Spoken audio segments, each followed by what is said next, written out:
On s'intéresse maintenant aux ressources humaines de l'entreprise. Comment les choisir, comment les préserver, mais aussi comment les payer aujourd'hui. Sur ce plateau avec moi aujourd'hui, Marie-Claude Battier, bonjour. Bonjour. Vous êtes présidente de la société Res Humana et on va parler avec vous aujourd'hui donc de ressources humaines. Res Humana, qu'est-ce que ça signifie pour vous? C'est le nom de votre société, hein? Alors, res humana, en fait, ça ne veut pas dire résidence ou restaurant. C'est res, ça vient du latin, la chose ou la question. En fait, ça veut dire la question des hommes en latin. Res humana.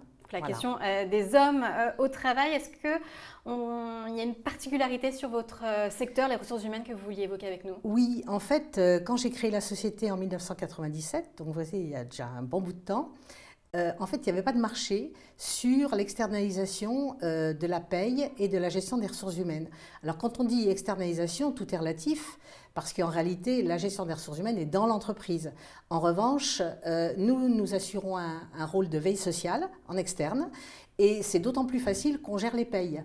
Donc quand on gère les payes, en fait, on voit tout ce qui se passe au niveau du salarié et de la relation de travail, et on est à même de réagir assez rapidement quand on est sollicité par nos clients sur des questions de difficultés managériales ou de précontentieux. Ça arrive quelquefois aussi, et voilà, on est là pour, en tant que juriste aussi, pour accompagner nos clients.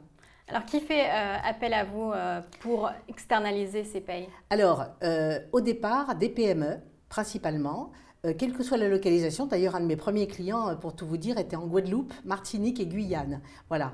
On a des entreprises absolument de tout secteur.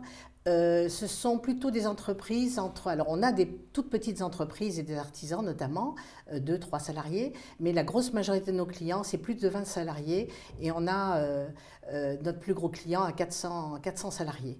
Et là, on ne fait que la paye. On n'intervient pas sur d'autres domaines parce qu'ils ont des services en interne. Qu'est-ce que ça leur apporte d'externaliser la paye? Vous savez, en fait, ça leur apporte une sécurité parce qu'on fait les choses sous notre responsabilité. Donc, on s'engage vis-à-vis de nos clients à faire des payes justes. Et moi, j'ai une expérience de conseiller prud'homme et la première chose qu'on voit dans un dossier prud'homal, c'est le bulletin de paye, et j'en ai vu quelques-unes des fausses. Hein.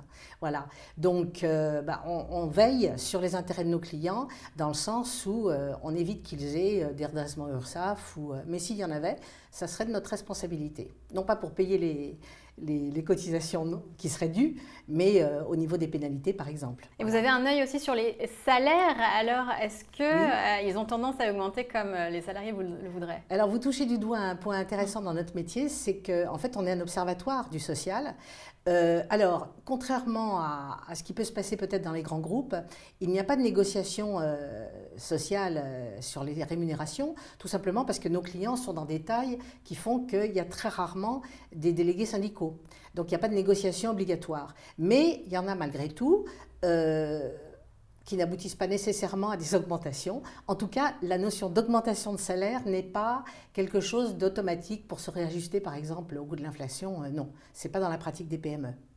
Un dernier mot peut-être sur l'actualité du secteur des ressources humaines en ce moment? Écoutez, il y a une grosse évolution, en tout cas pour nous. Hein, je ne sais pas pour d'autres sociétés qui font la même chose que nous. On a un gros développement sur le secteur public. On fait des payes pour l'État. À certains endroits, et puis pour des collectivités territoriales de plus en plus. C'est-à-dire qu'elles n'ont plus les ressources humaines pour le faire? Alors, ils ont sans doute des ressources humaines pour le faire, mais peut-être pas pour faire des payes, parce qu'ils sont confrontés aujourd'hui aux mêmes problématiques que les PME, c'est-à-dire des payes de plus en plus complexes. Compliqué, oui. D'ailleurs, un petit mot sur le bulletin clarifié, qui devait s'appeler simplifié, mais qui n'est pas du tout simplifié, qui en fait est devenu parfaitement opaque. Sous prétexte de clarification, c'est-à-dire de simplification et de réduction des lignes, on est incapable de lire un bulletin de paye aujourd'hui. Et avec le prélèvement à la source, j'imagine que ça ne vous a pas simplifié voilà, la chose. Voilà.